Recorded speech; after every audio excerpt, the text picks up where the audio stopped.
Hello everyone, कैसे हैं आप सभी। आई होप कि आप सब अच्छे होंगे। मैं Sangeeta from लर्नो hub, the free learning platform, जहां पढ़ सकते हैं math, science, SST absolutely free at learnohub.com।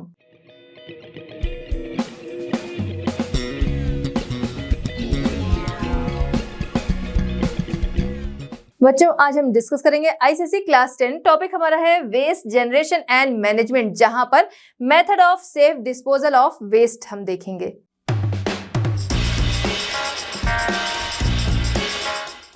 चलिए बच्चों, स्टार्ट करते हैं हमारा आज का चैप्टर, जहां पर हम बात करेंगे safe method of disposal of waste.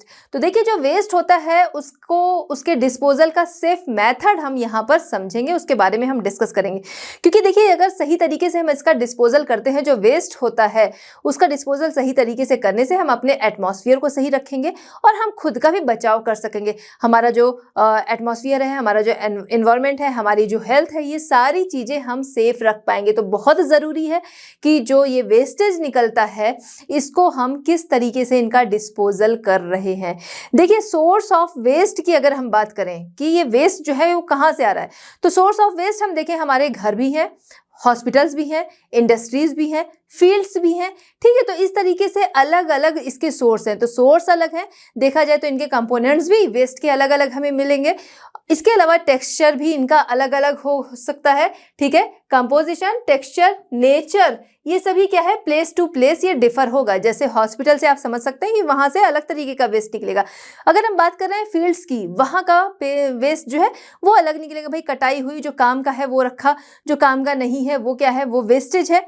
इसके अलावा पेस्टिसाइड्स वगैरह का यूज हो रहा है, वो क्या है, पानी के साथ बह के जा रहा है, वो मिट्टी में पड़ रहा है। ठीक है, तो वो अलग तरीके का हो गया वेस्ट। ठीक है, तो हर जगह का अगर हम देखें तो टेक्सचर, कंपोनेंट, वो चीजें हमें क्या है, अलग अलग देखने को मिलेगी।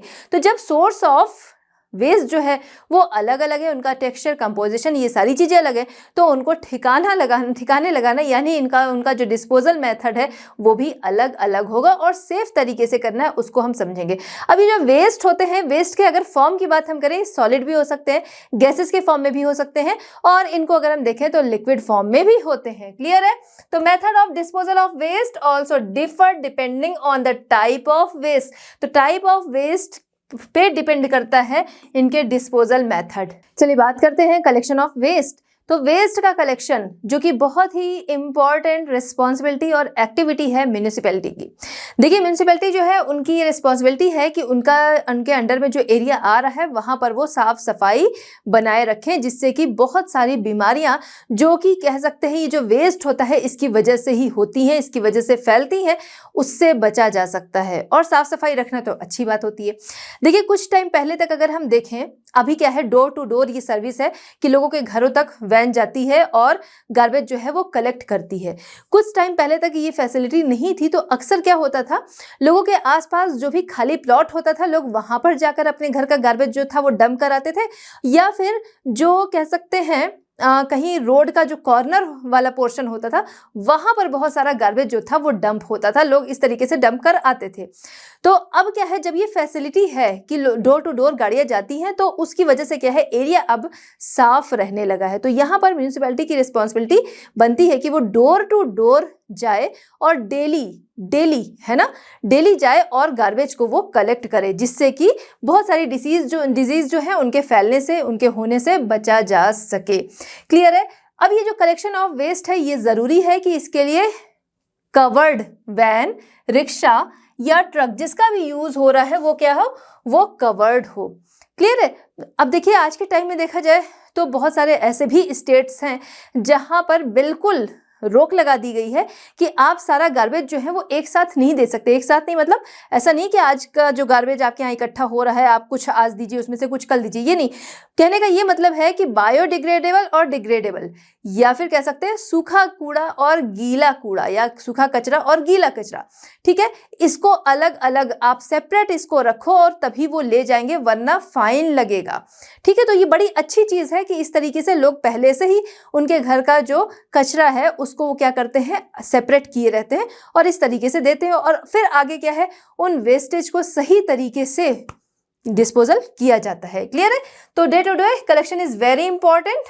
To prevent spread of disease. Building material, debris and demolition, ठीक है, बिल्डिंग मटेरियल जो क्या है बिल्डिंग्स वगैरह बनने में इधर उधर का मटेरियल होता है, या फिर जो मलबा होता है, या क्या है जहाँ पर तोड़ा जा रहा है, तो ये सारी चीज़ें जो होती हैं ना, उनका भी कलेक्शन जो है वो अलग तरीके से होना चाहिए, उनका डिमोलिशन जो है उस वेस्ट का वो अलग होना चाहिए। चलिए तो अब बात करते हैं सेग्रीगेशन वेस्ट का सेग्रीगेशन, या ये वेस्ट जो है इनका अलग किया जाना। तो देखिए क्या होता है, पी जैसे अभी हम लोगों ने बात किया, हर जगह का क्या है गार्बेज जो है वो अलग अलग होता है। जैसे हॉस्पिटल का हम देखेंगे, कॉटन वहाँ पे निकलेगा तो हर चीज़, लेकिन कॉटन्स वगैरह बहुत ज़्यादा मिलेगा।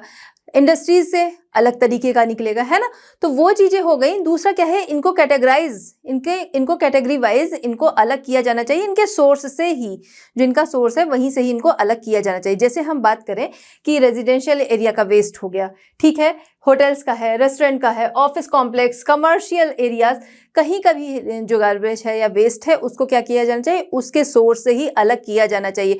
कैटेगरीज कौन सी है, एक है बायोडिग्रेडेबल, दूसरी है नॉन डिग्रेडेबल। बायोडिग्रेडेबल कौन सी है और नॉन डिग्रेडेबल? बायोडिग्रेडेबल जो कि क्या है, वो जैसे हमारे घरों से फल सब्जी के छिलके जो निकल रहे हैं ना, उसका जो वेस्टेज होता है फ्रूट वेजिटेबल्स का, वो हो गया। गार्डन की लीव्स वगैरह हो गई, ये क्या है, ये आपके बायोडिग्रेडेबल में आते हैं, जिनको क्या है हमने अगर कहीं पर फेंक दिया तो कुछ टाइम के बाद बैक्टीरिया वगैरह जो है उसको क्या करते हैं, धीरे धीरे मिट्टी में ही एक तरीके से मिला देते हैं, उसे खाते हैं और मिट्टी के साथ ही वो मिल जाता है कुछ टाइम के बाद। दूसरा नॉन डिग्रेडेबल, कौन सा है नॉन डिग्रेडेबल, जो कि क्या है लंबे समय बाद भी आप देखेंगे वो पड़ा ही होता है। आपने देखा है कूड़े का पहाड़, बच्चे अक्सर उसको कूड़े का पहाड़ कहते हैं। कुछ ऐसे एरियाज होते हैं जगह जगह पर जो कि क्या है, जहाँ पर पूरे सिटी का जो कूड़ा होता है या वेस्ट होता है वो वहाँ जाकर डंप कर दिया जाता है।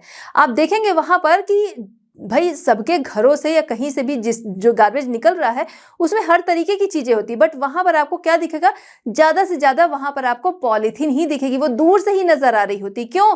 क्योंकि ये जो होती है वो डिग्रेड नहीं हो पाती है, वो ख़त्म नहीं हो पाती है, ठीक है। बाकी वैसी चीज़ें हम देखें, वेजिटेबल फ्रूट का वेस्टेज है, वो सारी चीज़ें क्या है धीरे धीरे वहाँ पर ख़त्म हो जाएंगी।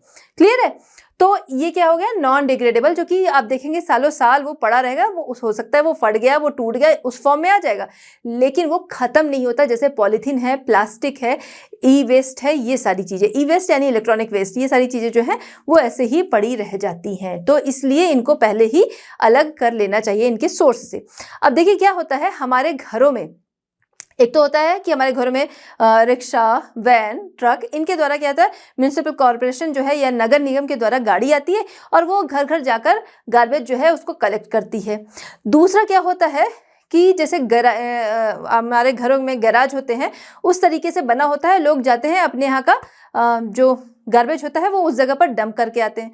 कुछ ये होता है जगह जगह पर बिन्स होते हैं, उसमें क्या है गार्बेज जाकर डंप कर दिया जाता है, ठीक है। तो वहाँ से जब कलेक्ट किया जा रहा है, हमारे घरों से जब क्या है आके गाड़ियाँ ले जा रही, हम पहले से उसको अलग रखें।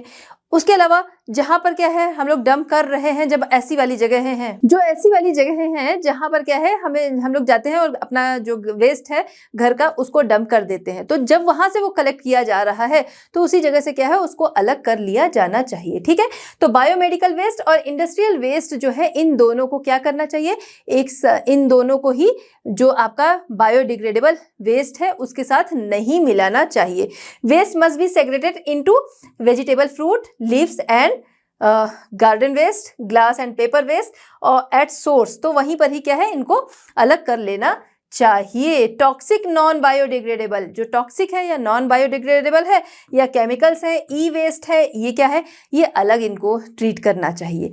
क्लियर है? ये ऐसी चीजें हैं जो कि नुकसानदेह होंगी, ये खत्म नहीं होंगी। इसलिए वेस्ट केप्ट इन क्लोज्ड, देखिए क्या है जो वेस्ट होता है इसको क्या करना चाहिए, इनको क्लोज कंटेनर में रखना चाहिए फॉर म्यूनिसिपल कलेक्शन। जब हमारे यहाँ क्या है म्यूनिसिपल कलेक्शन वाली गाड़ियाँ आती भी हैं तो हमको क्या करना चाहिए, इनको क्लोज बिन में रखना चाहिए। चलिए बात करते हैं स्टोरिंग वेस्ट। ये जो वेस्ट है इसके स्टोरेज की बात हम लोग यहाँ पर करेंगे। देखिए पहली चीज ये कि storage facility must be provided keeping in mind, क्या माइंड में रखना चाहिए, जब स्टोरिंग वेस्ट जो है, वेस्ट स्टोर करने के लिए अगर कोई जगह दी जा रही है तो उसमें ध्यान में ये रखना चाहिए किसी एरिया की जो वेस्ट क्वांटिटी है वो क्या है, इसको ध्यान में रखते हुए स्टोरिंग फैसिलिटी जो है वो दी जानी चाहिए। मान लीजिए किसी एरिया में बहुत सारे लोग रहते हैं, क्लियर है, वहाँ पे पॉपुलेशन थोड़ा सा डेंस है और वहाँ पर क्या है, जगह जगह पर बिन्स जो हैं वो लगाए गए हैं, लोग उसी में जाकर अपना जो वेस्ट है उसको डंप करते हैं और चले आते हैं। बाद में म्यूनिसिपल कॉर्पोरेशन की तरफ से कोई पर्सन जो है वो जाता है या गाड़ियाँ जाती हैं, वो उन बिन से कलेक्ट करके ले आता है। अब क्या है, उस एरिया की जो पॉपुलेशन है या वहाँ का जो वेस्टेज निकल रहा है, वेस्टेज कह सकते हैं एरिया में रहने वाले लोगों की वजह से या वहाँ का जो भी कमर्शियल एरिया है या जिस तरीके से का है, तो जिस तरीके से वेस्टेज निकल रहा है या जितनी क्वांटिटी में निकल रहा है उससे कम अगर बिन्स रखे गए हैं तो क्या होगा, तो लोग जाएंगे, बिन्स जो है वो फुल हैं और वो फेंक के बाहर ही चले आएंगे। तो इस चीज को बिल्कुल ध्यान में रखना चाहिए कि स्टोरेज फैसिलिटी अगर दे रहे हैं तो उस जगह से कितना वेस्टेज जनरेट हो रहा है उसको ध्यान में रखना चाहिए। Collection beans must be covered, ये चीज हमेशा ध्यान में रखनी चाहिए। Storage beans must be so design that handling and transferring, जो ये वेस्ट है, ठीक है, जब इसको ट्रांसफर किया जा रहा है गाड़ियों में तो वो प्रॉपरली क्या हो, वो प्रॉपरली सही तरीके से ट्रांसफर हो सके, ये इस तरीके से स्टोरेज बिन जो है वो डिज़ाइन होना चाहिए या इस तरीके का होना चाहिए। मैनुअल हैंडलिंग जो है इसको अवॉइड करना चाहिए क्योंकि इसकी वजह से क्या है, बहुत सारी डिजीज जो है उसके कांटेक्ट में आया जा सकता है। चलिए अब बात करते हैं हम लोग transfer and transportation of waste. तो वेस्ट का ट्रांसफर और उसका ट्रांसपोर्टेशन ये ध्यान में रखना चाहिए कि देखिए जो उसके ट्रांसपोर्टेशन के लिए व्हीकल्स यूज हो रहे हैं वो पहला चीज कि वो ढके हुए हों, क्लियर है। दूसरा वो इस तरीके से डिजाइन हो कि जब उसमें क्या है वेस्ट को डाला जा रहा है तो वो बिखरे ना रोड पर, ठीक है, एक तो ये हो गया। दूसरा क्या है कि नेटवर्क ऑफ कलेक्शन जो है वो वेल प्लान्ड होना चाहिए, कंसिस्टेंट एंड वेल प्लान्ड होना चाहिए, यानी कि वो इस तरीके से होना चाहिए नेटवर्क ऑफ कलेक्शन कि जहां पर लोग डंप कर रहे हैं अपना गार्बेज वो ओवरफ्लो नहीं होना चाहिए। इसीलिए अभी हम लोगों ने देखा ना कि उस जगह के उस एरिया की जो वेस्ट क्वांटिटी है उसको ध्यान में रखते हुए होना चाहिए। दूसरा ये कि हर रोज वहां से गार्बेज या वेस्ट जो है उसका कलेक्शन होना चाहिए। चलिए बात करते हैं डंपलिंग या लैंडफिल। डंपलिंग या लैंडफिल क्या है, जहां पर पूरे शहर का जो गार्बेज होता है, वेस्ट होता है ना, जो सिटीज होती हैं उनसे कुछ दूर पर या कह सकते हैं सिटीज के जो बाहरी इलाके हैं वहां पर ले जाकर पूरी सिटी का जो वेस्ट होता है उस जगह पर उसको डंप कर दिया जाता है, उसे हम कहते हैं डंपलिंग या लैंडफिल्स। क्लियर है। तो landfill are large area on the outskirt of cities. तो सिटीज के बाहरी इलाके में ये होता है।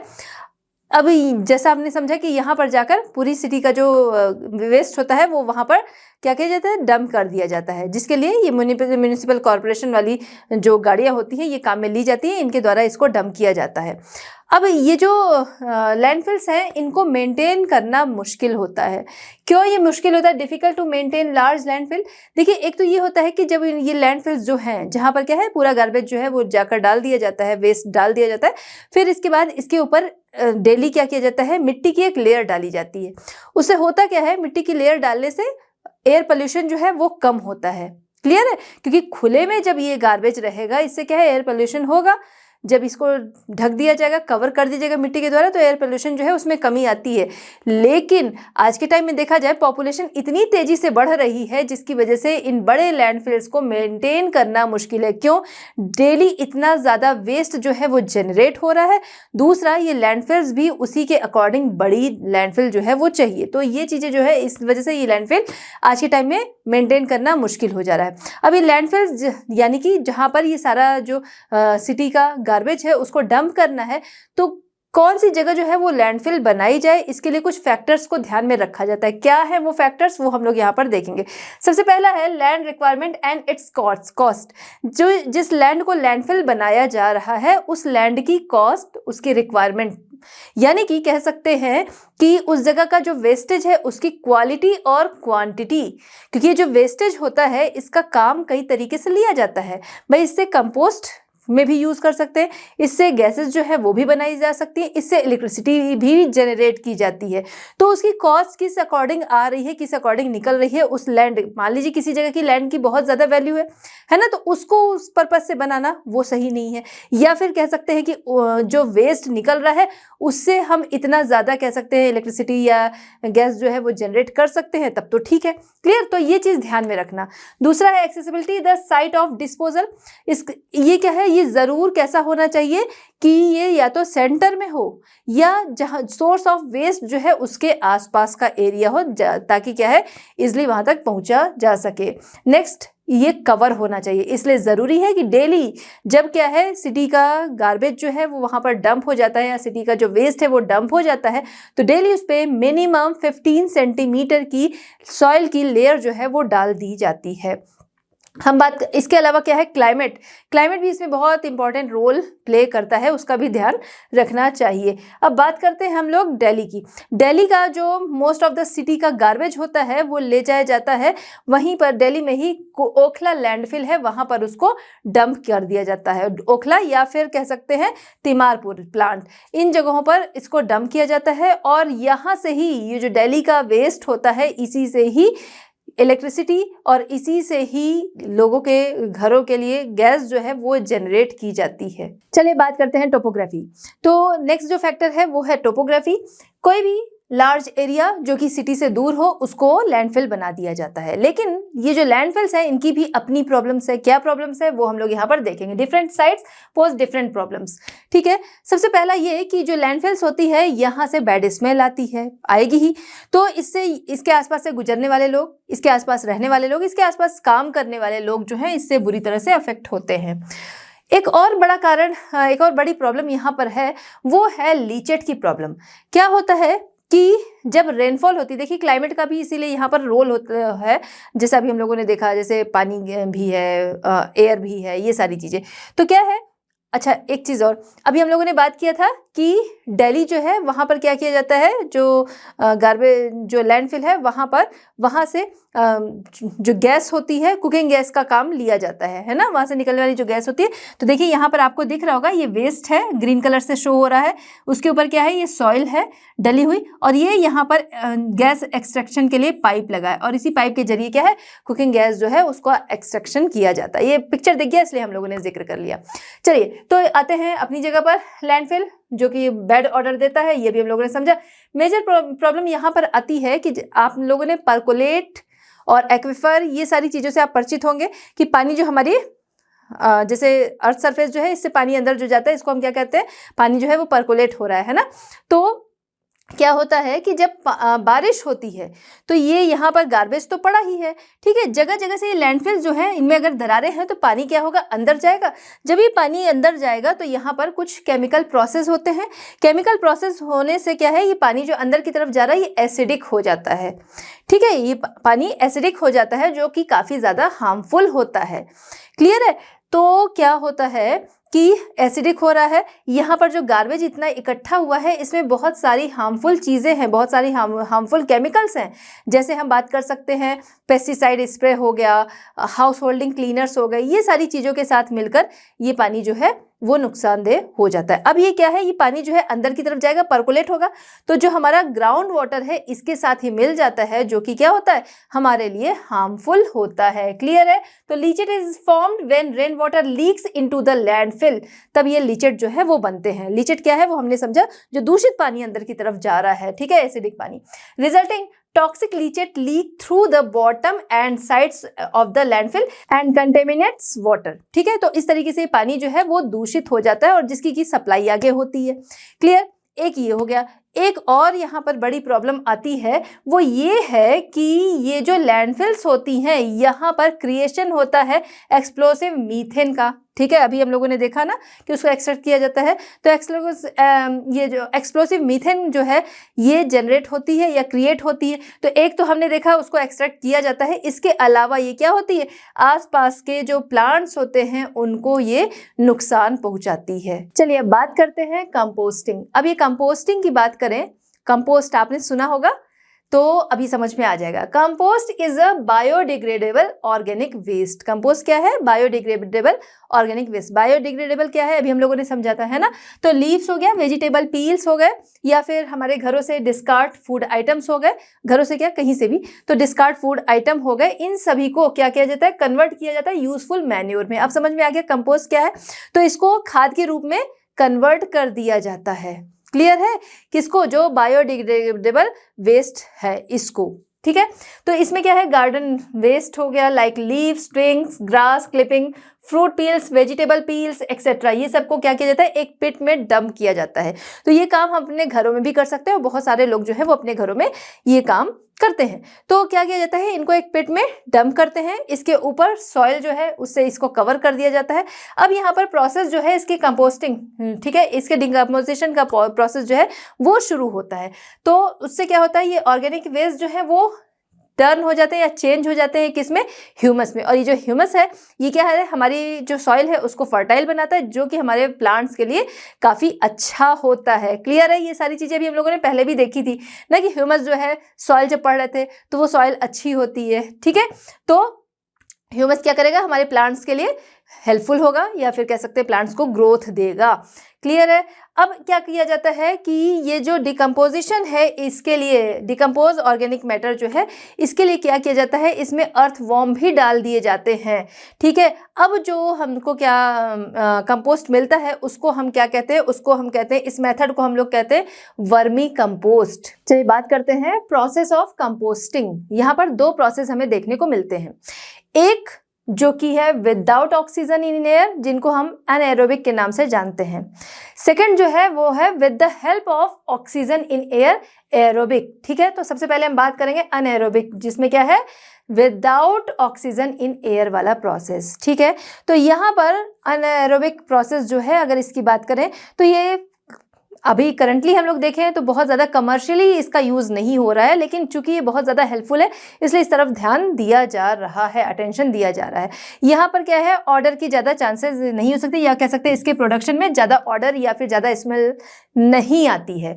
और यहाँ पर बायोगैस जो है वो प्रोड्यूस होती है किसकी हेल्प से, मीथेन और कार्बन डाइऑक्साइड। ठीक है, ये जो हमारे गार्बेज होते हैं या कह सकते हैं बायोडिग्रेडेबल हैं, हमारे वेस्ट हैं, इससे क्या है, इससे ये गैसेस जो है वो निकलती हैं, जिससे ये बायोगैस जो है वो प्रोड्यूस होती है। ठीक है, मीथेन कार्बन डाइऑक्साइड के उससे हेल्प से यहाँ बायोगैस जो है वो प्रोड्यूस होती है। बायोगैस जिसका यूज़ हम एनर्जी प्रोडक्शन और एज अ सॉइल कंडीशनर, ठीक है, उससे क्या है, बायोगैस हम लोगों ने पहले पढ़ा था ना कि उसको गैस के रूप में हम लोग यूज़ कर लेते हैं और बाकी जो है बाद में वो वेस्टेज के रूप में हमारी सॉइल के लिए जाता है। तो एज अ सॉइल कंडीशनर ये जो है वो काम करता है। ठीक है, टू एरोबिक कंपोस्ट। ठीक, बायोगैस जहाँ पर कंडेंस अगर हम देखें तो 55% मीथेन है एंड 45% जो है वो क्या है, कार्बन डाइऑक्साइड। क्लियर, जो कि क्या है, जो कि एक क्या करेगा, ज्वलनशील गैस है। ठीक है, इट में भी यूज, इसका यूज जो है वो डायरेक्टली हीटिंग या इलेक्ट्रिक पावर जनरेशन के लिए किया जाता है। अब ये जो मीथेन प्रोड्यूस हो रहा है इसका 90% लगभग जो है वो व्हीकल्स में यूज किया जा सकता है। नेक्स्ट हम आते हैं जो है आपका एरोबिक कंपोस्टिंग। एरोबिक कंपोस्टिंग की बात करें, हमने इसके पहले देखा था aerobic composting with the help of air. With the help of air यानी ये क्या कैसे बनेगा, ये खुले में बनेगा। खुले में बनने की वजह से क्या होगा, यहाँ पर बैड ऑर्डर्स जो हैं वो बहुत ज़्यादा आएंगे। क्लियर है। चलिए, तो रिलेटिवली ये एक्सपेंसिव भी होता है। बैड ऑर्डर वो वाला क्या था, वहाँ पर जो वेस्टेज था उसको कवर कर दिया गया था, यहाँ पर ये खुला है जिसकी वजह से बैड ऑर्डर बहुत ज़्यादा आता है और उसको कंट्रोल करना मुश्किल होता है। क्लियर है। तो देखिए, वेस्टेज चाहे डिग्रेडेबल है या बायोडिग्रेडेबल है, उससे बैड ऑर्डर तो आएंगे ही, वहाँ पर उसको कवर कर दिया गया इसलिए नहीं आया, यहाँ पर क्या है, बहुत ज़्यादा।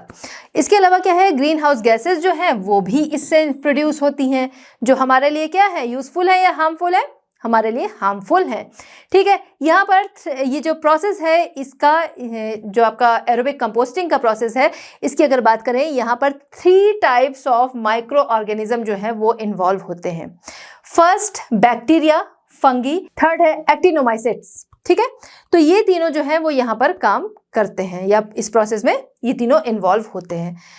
जब ये क्या है, ऑर्गेनिक मटेरियल जो है इनको इकट्ठा कर दिया जाता है या कह सकते हैं कलेक्ट कर दिया जाता है, तो ये जो तीनों माइक्रो ऑर्गेनिजम्स हैं ये क्या होते हैं, उससे ग्रो होते हैं और sugar, starch and organic acid जो है इनको एसिमिलेट कर लेते हैं, यानी आत्मसात कर लेते हैं, मतलब एक तरीके से अपने अंदर ले लेते हैं, जिसकी वजह से क्या होता है, इसकी वजह से हीट जो है वो बढ़ जाती है और टेम्परेचर कह सकते हैं इसका लगभग 60 डिग्री सेंटीग्रेड तक पहुंच जाता है। अब ये जो बैक्टीरिया होते हैं ये इस बढ़े हुए टेम्परेचर को बहुत पसंद करते हैं, तो उस वेस्ट पर वो रहते हैं। अब जैसा हमने समझा शुगर, स्टार्च, इसको ये आत्मसात कर लेते हैं या कह सकते हैं अपने में ले लेते हैं। तो जब वो sugar, starch and other material जो है इसका यूज कर लेते हैं, वैसे वैसे टेम्परेचर जो है वो डाउन होने लगता है। क्लियर है? तो टेम्परेचर डाउन होने से ये क्या है, ये भी इफेक्टिव होंगे क्योंकि इनको ज्यादा टेम्परेचर पसंद है। क्लियर? तो at these lower temperature other micro organism like fungi become dominant, ये डोमिनेंट होने लगता है। अब इस प्रोसेस जो कह सकते हैं या स्टेप, इस स्टेज को हम कहते हैं स्टेबलाइज्ड होना। लेकिन यहाँ पर ये प्रोसेस जो है वो बराबर चलता रहता है, वेस्ट जो है यहाँ पर स्टेबलाइज हो जाता है, बट इसका बायोलॉजिकल एक्टिविटी जो है वो कंटिन्यू चलती रहती है, affecting element of waste to be broken down. और इस तरीके से ये कंपोस्टिंग का प्रोसेस जो है फिर आगे वो चलता है और कंपोस्ट जो है वो रेडी होती है। चलिए बात करते हैं एडवांटेजेस ऑफ द कंपोस्टिंग। इस कंपोस्टिंग के फायदे क्या हैं? इसके बहुत सारे फायदे हैं। चलिए आइए देखते हैं क्या इसके फायदे हैं। सबसे पहला, कन्वर्जन ऑफ ऑर्गेनिक वेस्ट, जो कि क्या है, वैल्यूएबल फर्टिलाइजर में ये इसका कन्वर्जन हो जाता है। ठीक है, तो ये फर्टिलाइजर एक तो हमें मिल जाता है। दूसरा, जो क्वांटिटी वेस्ट की निकलती है वो रिड्यूस हो जाती है कि आप जो डिग्रेडेबल है वही आप फेंकेंगे और बायोडिग्रेडेबल जो है उसका आप क्या करेंगे, यूज कर लेंगे। तो इस तरीके से वेस्टेज की जो क्वांटिटी है वो रिड्यूस हो जाती है। इसके अलावा ऑर्गेनिक मटेरियल जो है उनका रिसाइकलिंग हो जाती है और उससे क्या है, आपकी सॉइल के लिए न्यूट्रिएंट्स भी मिल जाते हैं। Clear? It is a natural waste disposal system. ठीक है, ये एक नेचुरल वेस्ट डिस्पोजल सिस्टम है और जो कि क्या है, आपके लिए प्रॉफिटेबल भी है। Compost improve the texture of soil, soil का टेक्सचर जो है वो बढ़ता है, जो कि हमारे प्लांट्स जो है उनकी ग्रोथ के लिए अच्छा होता है। और इसके साथ ही साथ क्या है कि ये सॉइल जो है जिसमें क्या है, ये कंपोस्ट मिला दी जाती है, ये सॉइल की वाटर होल्डिंग कैपेसिटी जो है वो बढ़ जाती है और इस तरीके से प्लांट्स के लिए भी ये इस तरीके से भी कह सकते हैं कि एक तो प्लांट्स को न्यूट्रिएंट्स भी मिल रहे हैं और वाटर होल्डिंग कैपेसिटी जो है वो बढ़ जा रही है, ये भी प्लांट की ग्रोथ के लिए अच्छा होता है। तो बच्चों यहाँ पर हमारा ये चैप्टर कंप्लीट होता है। मिलते हैं नेक्स्ट टॉपिक के साथ at Learno Hub. Learno Hub free है पर बेस्ट है।